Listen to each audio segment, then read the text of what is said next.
Eu acho que quase todo mundo já passou por uma fase de ficar cego de amor. Ou de ter percebido depois de um tempo que estava vivendo uma ilusão. É difícil enxergar às vezes, mas no fundo, todo mundo sabe o caminho que deve seguir. Aos 13 anos, eu conheci uma pessoa que eu achei que seria o homem da minha vida. O meu príncipe encantado, a minha razão de viver. E apesar de ainda ser tão nova, eu sentia que ele era o meu grande amor. O Beto tinha 10 anos a mais que eu. Era separado, já tinha um filho de 1 ano. Na minha cabeça, isso era só um detalhe. Mas claro que para os meus pais, não era nada simples. Eles sempre tiveram aquela pulga atrás da orelha, sabe? Sempre ficavam com o pé atrás em relação ao Beto. Sempre falaram. Mas adivinha, né? Eu não ouvi nada. Eu segui o meu coração, eu fui atrás desse amor. Meus pais foram ficando cada vez mais bravos com esse relacionamento e tentaram impedir de todas as formas que a gente continuasse junto.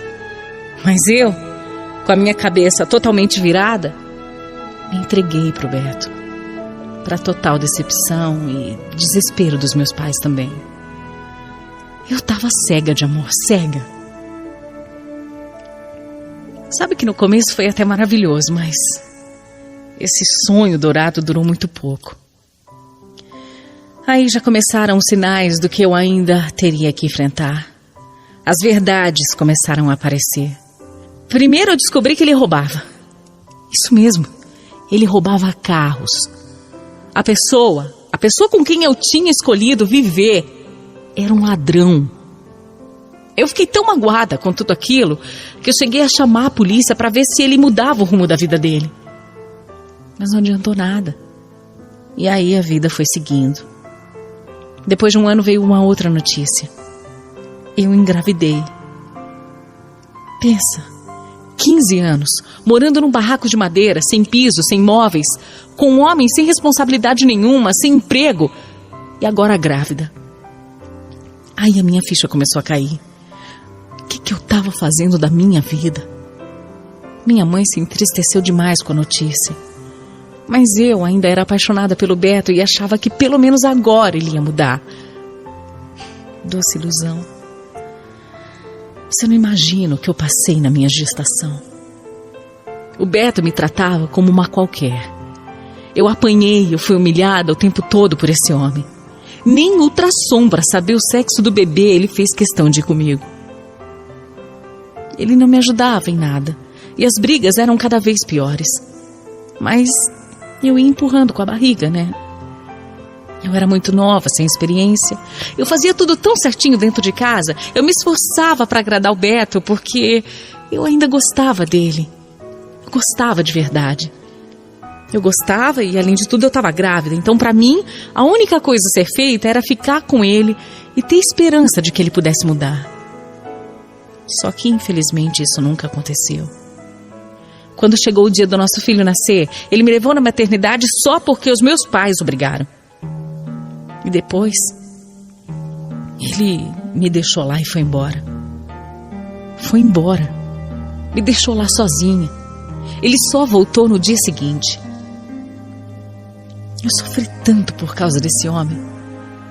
Eu sofri demais pelas minhas escolhas. Eu vivi dias que eu gostaria de apagar da minha memória. Mas ainda não foi o suficiente, não. As coisas ainda iam piorar e muito.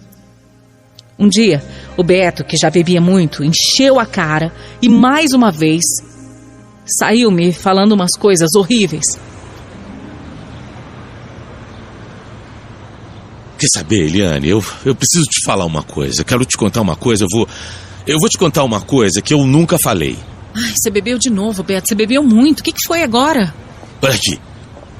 Eu preciso te contar que eu tenho outro filho. Eu tenho um filho fora desse casamento aqui. Como é que é? Da mesma idade que o nosso. Como que você... É isso. Ô, Beto, eu sempre fiz de tudo por você. Aguentei tudo. Mas eu achei que eu era a única na sua vida. Como é que você tem um filho? Pronto, falei. Falei, você já sabe, tá falado. É isso aí mesmo.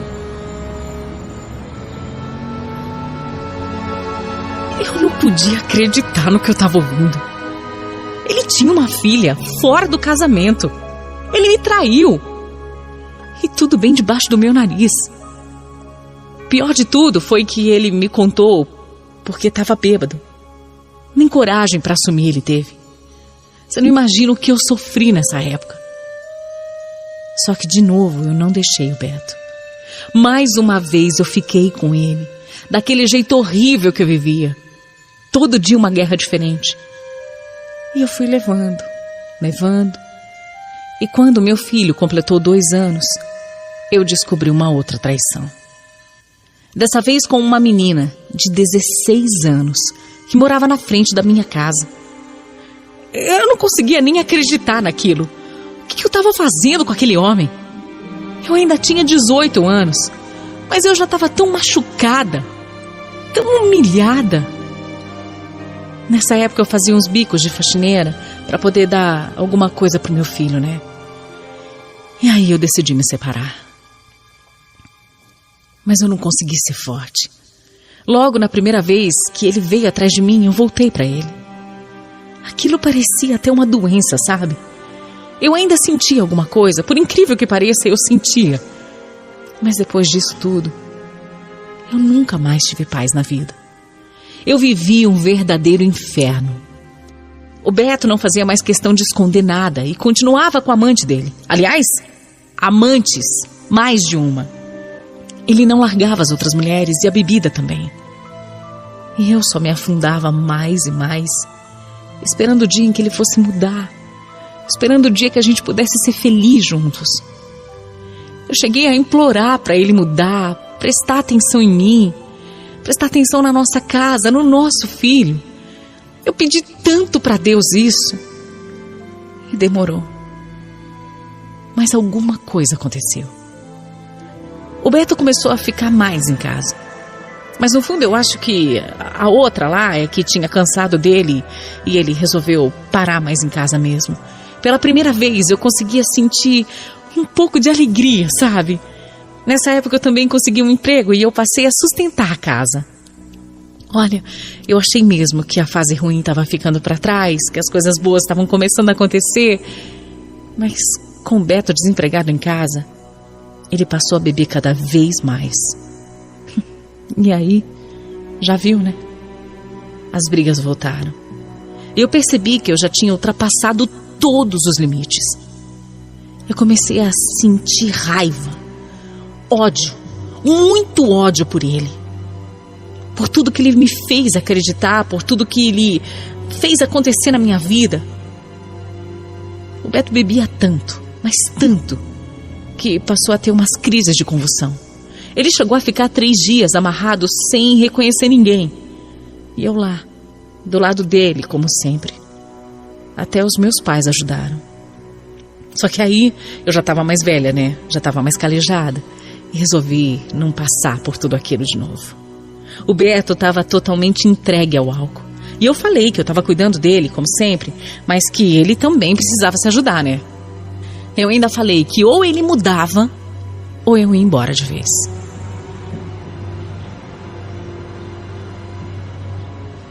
Eu vou mudar. Eu vou tentar melhorar, eu juro pra você. Não é tentar, Beto. Você precisa parar de beber. Eu vou parar, acredite em mim. Eu vou parar, eu juro. Olha aí, nosso filho tá crescendo e você tá desse jeito aí. Olha, eu não quero que tudo volte a ser como era antes, não. Você precisa se tratar, você precisa aceitar esse tratamento. Eu não preciso de tratamento nenhum. Eu tô bem. Eu tô dizendo pra você, eu vou parar. Você vai ver, você vai ver. Não precisa de tratamento nenhum, não. Eu vou conseguir. Eu vou parar. Ele sempre dizia isso, sempre, e nunca cumpria. O Beto chegou ao fundo do poço com a bebida. Até que ele perdeu o pai e eu fiquei morrendo de medo que a situação piorasse. Mas pelo contrário, enquanto a família corria para resolver tudo, o meu marido não conseguia ajudar em nada pelo estado dele. E isso fez com que o Beto acordasse para a vida e aceitasse, até que enfim se tratar. A verdade é que a gente já não era um casal há anos, mas eu me enchi de esperança de que ele se tornasse uma pessoa melhor. Quem sabe pensava que ele, se tratando, né, a gente pudesse recomeçar. No começo ele aguentou firme ali, se dedicou ao tratamento e estava mudando. Eu achei mais uma vez que tudo ia ficar bem. Até que um dia, eu saí para trabalhar bem cedo. E assim que eu cheguei no trabalho, meu telefone tocou. Era o Beto. Eliane, você precisa vir pra cá agora. Vem pra casa agora. Calma. O que tá acontecendo? Eu tô aqui no trabalho, eu não posso ir pra casa agora. Eu acabei de chegar. Eliane, ouve o que eu tô dizendo. Vem pra cá agora. Você não tá entendendo. Você precisa vir pra casa urgente. Vem pra cá agora, larga tudo aí. Eu não posso te falar pelo telefone, mas você tem que vir pra cá agora. Olha aqui. Vem pra cá, vai. Eu falo aqui. Você precisa vir agora.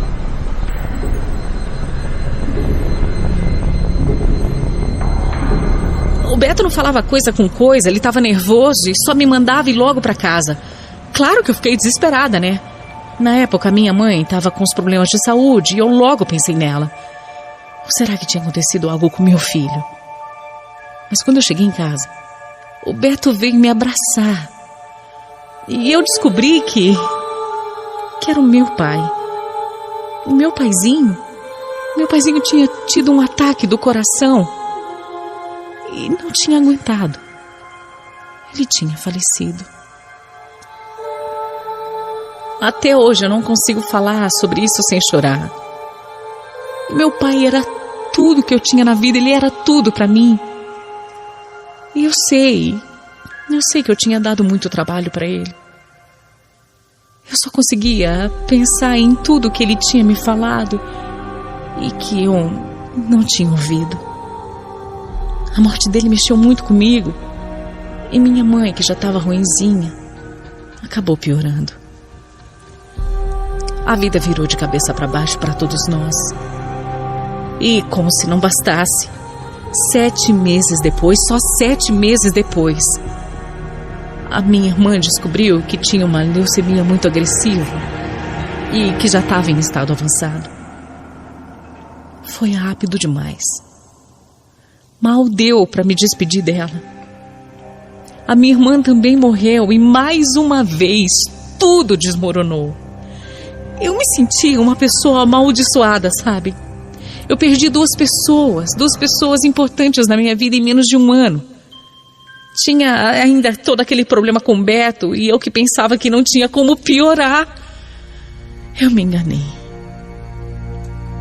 O marido da minha irmã se transformou na pior pessoa do mundo.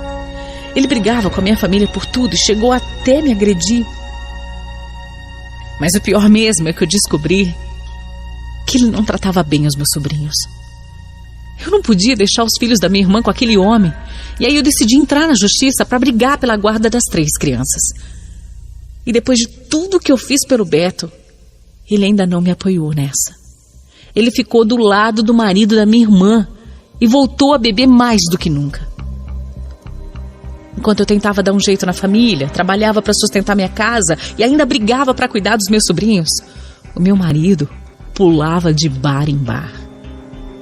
Enfim, o conselho tutelar acabou proibindo o homem de chegar perto dos filhos e nós ganhamos a guarda. 2 crianças ficaram com a minha mãe e uma das meninas comigo. Eu decidi que eu precisava tomar as rédeas da minha vida e eu comecei por me separar. Um dia, simplesmente, eu coloquei tudo que tinha nas malas e eu fui embora. Construí uma casinha em cima da casa da minha mãe e eu tô por aqui, cuidando da Ana Clara, a minha sobrinha, que hoje é mesmo a minha filha. O meu filho já é crescido, ele tem 18 anos e resolveu morar com o pai. Claro, é um desgosto pra mim, mas eu também não posso fazer nada. Pelo menos agora eu tenho a única coisa que eu sempre quis. Paz. Eu tenho paz.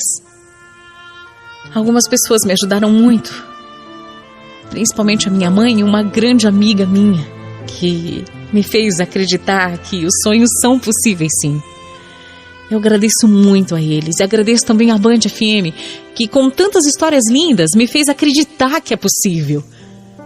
Nos tempos difíceis eu ligava o rádio e eu ficava escutando Quem Ama Não Esquece. E muitas vezes eu me senti melhor só por ouvir essas mulheres fortes, decididas contarem a vida delas. Chegou minha vez agora de ser forte. Chegou minha vez de ser decidida. Agora eu vivo um novo ciclo. e com a Ana. E o que eu posso dizer para quem está ouvindo agora, que anda triste, se sentindo fraca, impotente, é que a gente pode tudo, a gente consegue tudo. Tudo é um aprendizado e nada nessa vida é em vão, nada. Eu sofri pelas minhas escolhas, mas quando eu abri os olhos, quando eu olhei para mim, eu consegui seguir em frente. E não se esqueça, casamento não é só alguém para dormir com você. Casamento é você entender o que o outro sente, e o que o outro passa, o que o outro pensa. É ter empatia pelo seu parceiro, pela sua parceira. Se você tiver isso, valorize. Não aceite nada menos do que você mesmo.